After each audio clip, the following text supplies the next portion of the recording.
به نام خدا امروز 11/5404 ریاست محترم بانک توسعه تعاون استان جناب آقای باعث سعادتی بود در کلاس هوش مصنوعی در خدمتشون باشیم. ارادت خواهش میکنم. این هم افتخار از دلی این هم کلاسی های در هم بر همه، چون هر کسی یه جا نشسته. کلاس هوش مصنوعی استاد عزیز جناب آقای بهزاد عباسی. هنوز خیلی مانده.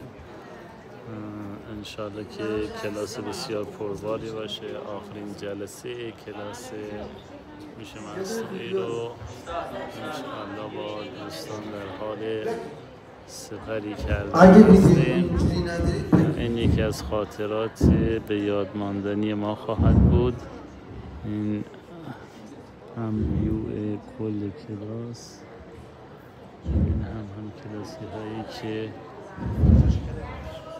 هر کسی در حال ضبط ویدئوست.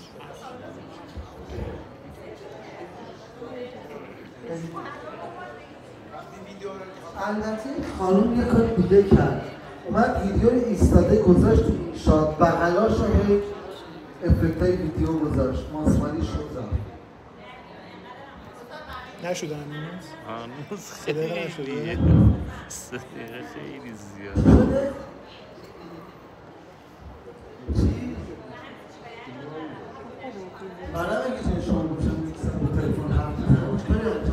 حتما نباید 3 دقیقه چرا اینقدر حداقل 3 دقیقه یه دونه ویدیو شورت بذار. استاد 3 دقیقه خیلی زیاده. بعد یه ویدیو در اسکیپ از تو ویدیوها بذار. ببینم موبایل تو بده من نگاش کن. نگاه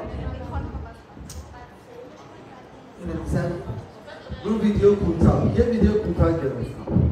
خب حالا گزینه اینو میزنم. الان ویدیو کوتاه هم آپلود میکنم.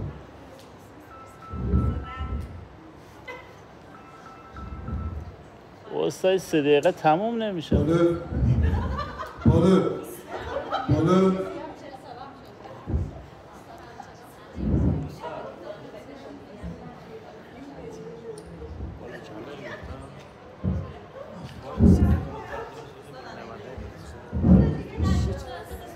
سریع موضوعیت رو بذار اجرا.